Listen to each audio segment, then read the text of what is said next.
جی مولانا فضل الرحمان صاحب جی. کاکڑ صاحب کو بھی ساتھ لیجیے, کاکڑ صاحب بھی بیٹھے ہوئے ہیں.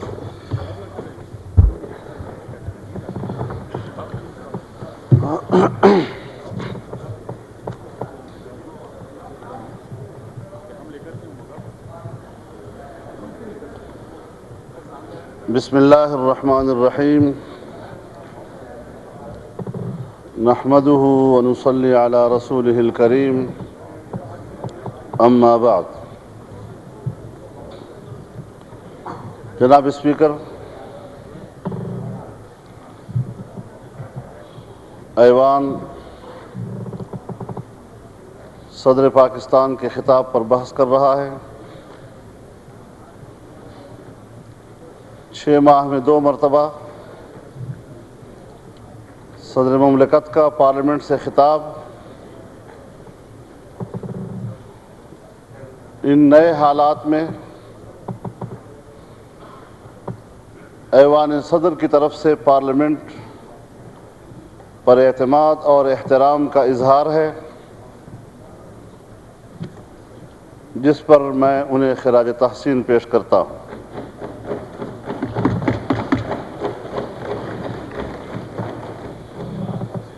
جناب اسپیکر,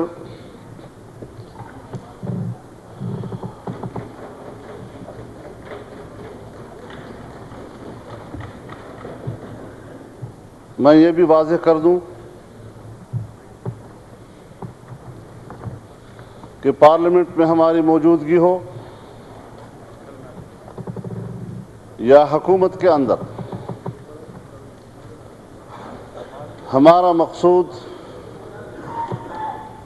اصلاح احوال ہونا چاہیے.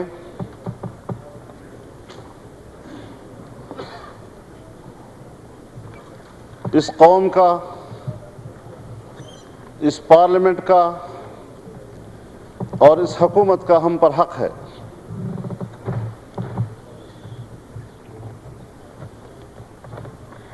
کہ ہم ملک کو بحران سے نکالنے کے لیے انہیں بہتر مشورے دے سکیں, مفید تجاویز دے سکیں اور انہیں بہتری کی طرف دعوت دے سکیں. لیکن صدر پاکستان کے خطاب پر بحث سے پہلے ابھی جو ہمارے فاضل اقلیت ممبران نے کراچی میں ہونے والے واقعات کا ذکر کیا,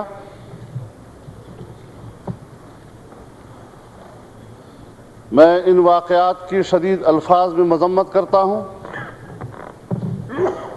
اور اقلیتی بھائیوں کے ساتھ اپنی بھرپور یکجہتی کا اظہار کرتا ہوں. اسلام اپنی ریاست میں اقلیتوں کو اپنے برابر کے حقوق دیتا ہے اور اقلیتیں اسلامی ریاست میں دوسرے شہری نہیں ہوا کرتے.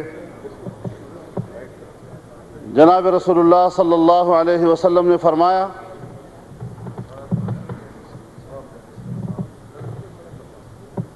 کہ جس طرح ہمارے جانی حقوق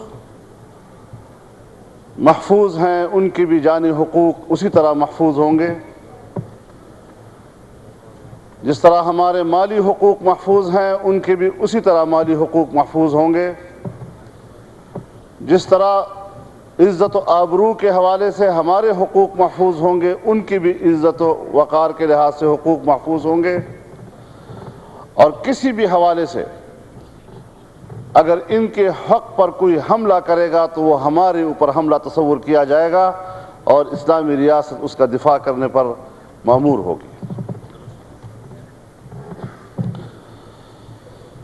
لیکن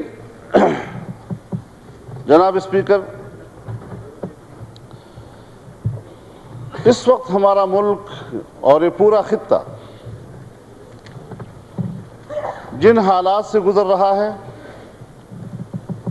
ہم گزشتہ 6-7 سالوں سے اس صورتحال پر بحث کرتے چلے آئے ہیں۔ صدر پاکستان نے اپنے خطاب میں خارجہ پالیسی پر بھی بات کی، دہشت گردی کے خلاف جنگ کا تذکرہ بھی کیا۔ انہوں نے اپنے خطاب میں پارلیمنٹ کی بالادستی اور پارلیمنٹ کے کردار کی بھی بات کی۔ ان کے خطاب میں امن و امان کے پہلو پر بھی گفتگو تھی۔ انہوں نے اقتصادی اور معاشی پالیسیوں کو بھی چھیڑا، تعلیمی پالیسیوں کو بھی چھیڑا، لیکن ہم اس حقیقت کو تسلیم کر لیں کہ پاکستان کی خارجہ پالیسی کے لیے مسئلہ کشمیر محور ہوا کرتا تھا۔ ویسی بھی خارجہ پالیسی کسی بھی ملک کی اس ملک کے مفادات کے گرد گھومتی ہے۔ کشمیر کو ہم نے اپنے لیے شہرک قرار دیا، دنیا میں ہماری دوستی اور دشمنی کا معیار ٹھہرا، لیکن جب سے افغانستان کی صورتحال بدلی، جب سے افغانستان میں امریکہ اور ناٹو کی فوجیں اتری، جب سے افغانستان کی سرزمین پر انہوں نے قبضہ کیا اور اس کے اثرات پاکستان میں داخل ہوئے، ہماری خارجہ پالیسی کا محور تبدیل ہو گیا۔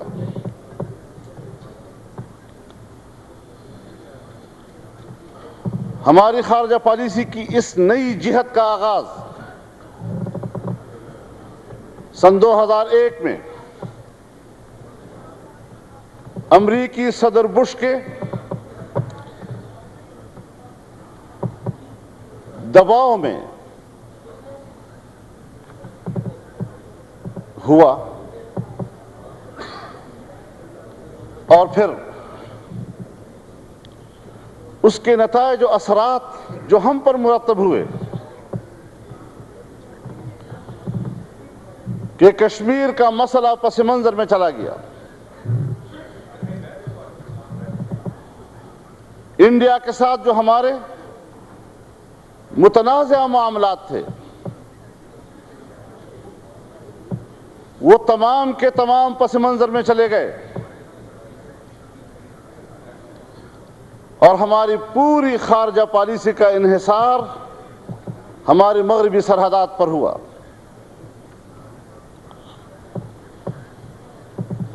طالبان کے سقوط کے بعد افغانستان میں جو حکومت بنی وہ پرو انڈین تھی اور آج بھی ہے۔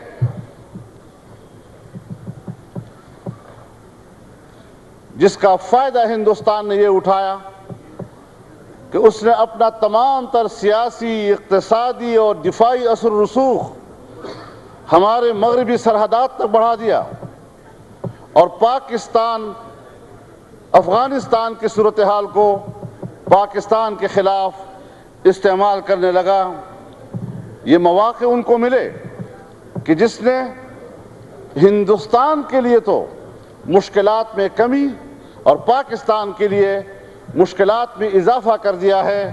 یہ ہماری ان پالیسیوں کا نتیجہ ہے جو ہم نے 2001 میں ایک ڈکٹیٹر کے حوالے سے اختیار کیا، جہاں نہ پارلیمنٹ تھی، نہ عوام کی نمائندگی تھی، نہ اس حوالے سے کوئی سیاست تھی۔ چنانچہ اب آج صورتحال جو صوبہ سرحد کی ہے، ہمیں اس بات کا جائزہ لینا ہوگا کہ 2001 میں جو صورتحال افغانستان کی تھی، آج وہی صورتحال صوبہ سرحد کی ہے پاکستان میں۔ ہم اس حالات تک کیوں پہنچے؟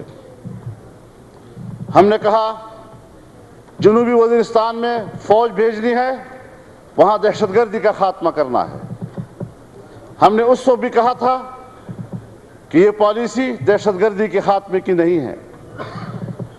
شمالی وزیرستان تک صورتحال بڑھے، پورے فاٹا تک اس وسعت پذیر ہوئے، اور آج پورا سوات آپ کے ہاتھ سے، پورا مالاکنڈ آپ کے ہاتھ سے نکل چکا ہے۔ وہاں پر جیسے میرے دوسرے معزز دوستوں نے کہا کہ آپ کی رٹ وہاں ختم ہو چکی ہے، حکومتی رٹ پورے صوبہ سرحد میں اس وقت نہیں ہے۔ تمام اضلاع میں اس کے ہیڈ کوارٹرز کے ارد گرد پوش علاقوں میں عسکری قوتیں موجود ہیں، جب چاہیں آپ کی ضلعی ہیڈ کوارٹر پر وہ قبضہ کر لیں۔ چنانچہ آج سوات ان کے قبضے میں، اس وقت بنیر مکمل ان کے قبضے میں ہے۔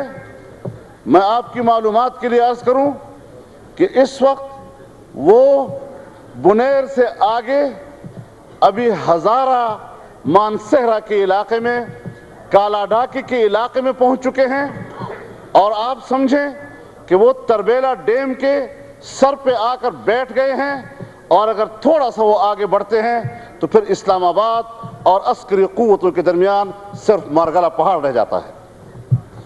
لہذا اس صورتحال کی سنگینی کا مجھے افسوس ہے کہ ہم اس کو سنجیدگی سے نہیں لے رہے ہیں۔ مجھے افسوس ہے کہ ہماری قومی قیادت بھرپور طور پر اس وقت غفلت کا اظہار کر رہی ہے۔ حالات ایسے ہیں کہ اب ہر آدمی سوچتا ہے کہ ہم نے ان حالات میں پاکستان کو بچانا ہے یا کشمیر کو حاصل کرنے کا سوچنا ہے۔ جناب اسپیکر، ہم نے اس بنیادی خرابی کی جڑ کا ادراک کرنا ہے۔ ہم اس کی اہمیت کا اندازہ نہیں کر رہے ہیں۔ آج پارلیمنٹ نے ایک قرارداد بھی پاس کر دی۔ اس قرارداد کی روح یہ ہے کہ دہشت گردی کے خلاف